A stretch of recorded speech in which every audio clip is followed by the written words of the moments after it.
अपने दर्शकों को नमस्ते, प्रणाम, सलाम, जोहार, जय हिंद। आज जो विषय लेकर के हम आए हैं वह विषय है दिव्यांगता के क्षेत्र में मानव संसाधन, human resource and disability sector. दिव्यांगता के क्षेत्र में मानव संसाधन। देखिए, सिर्फ मकान है, बिजली है, पानी है, बिल्डिंग है तो क्या संस्थान चलेगी? नहीं चलेगी। इसके लिए ये जो बिजली, पानी, बिल्डिंग बना है तो ये मानव संसाधन लगा है, तभी बना है। उसी तरह से संस्थान को चलाने के लिए भी मानव संसाधन होना जरूरी है।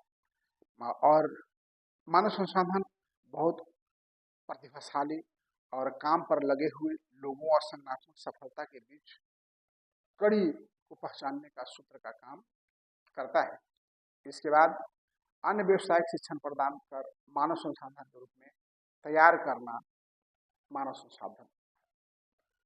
मानव संसाधन की आवश्यकता। अब यह उठता है प्रश्न कि दिव्यांगता के क्षेत्र में मानव संसाधन की आवश्यकता होती है, कहीं भी होती है, ऐसा नहीं सिर्फ हमारे क्षेत्र में।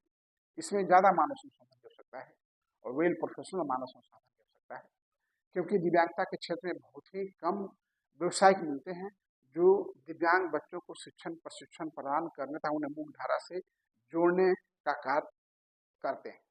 क्योंकि सब कोई हमारे अपने फील्ड में कमाने, खाने, आगे बढ़ने, खूब धन अर्जन करने में लगे हुए हैं और यह तो सेवा का काम है, इसमें धन अर्जन तो संभव ही नहीं है।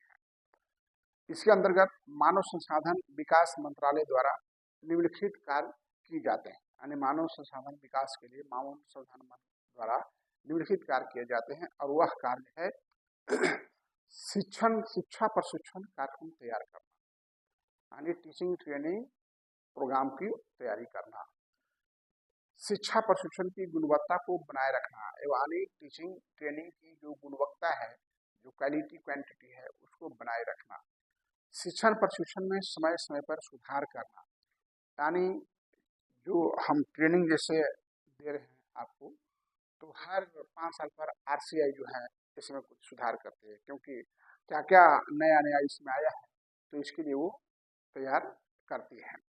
इसके बाद आर्थिक सहायता प्रदान करना, ये भी जरूरी है। जो किसी को बूस्टअप करना है, आगे बढ़ाना है तो सरकार आर्थिक सहायता भी मानव संसाधन विकास मंत्रालय करती है। नई शिक्षण केंद्र खुलवाना, मान लिया है कोई शिक्षा केंद्र नहीं है तो उस शिक्षा केंद्र खुलवाया जाए।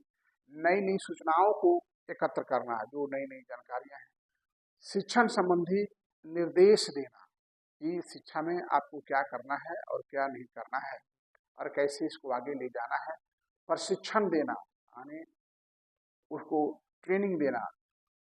जैसे हम लोग अभी CRE प्रोग्राम करते हैं तो CRE प्रोग्राम का पर्पस क्या है, उद्देश्य क्या है? इसका मुख्य उद्देश्य है नई नई दिव्यांगता के क्षेत्र की नई नई जानकारियों से अवगत होना कि क्या क्या जानकारी आ रही है और सभी को समानता देने के लिए सहायता प्रदान करना। जैसे RPWD एक्ट में है ना कि दिव्यांग जन भी हमारे ही समाज के अंग हैं और इन्हें equal opportunity protection of right full cooperation दिया जाएगा। तो ये मानव संसाधन की आवश्यकता है, इसीलिए मानव संसाधन को ट्रेन करना बहुत जरूरी है। अब हमारा आज के बाद नेक्स्ट क्लास जो होगा वह क्लास होगा आपका रूल ऑफ इंटरनेशनल बॉडीज, अंतर्राष्ट्रीय निकायों की भूमिका। ये इसी से संबंधित है, लेकिन यह लंबा है, इसलिए हम नेक्स्ट क्लास में इसको करेंगे। तब तक के लिए जय हिंद।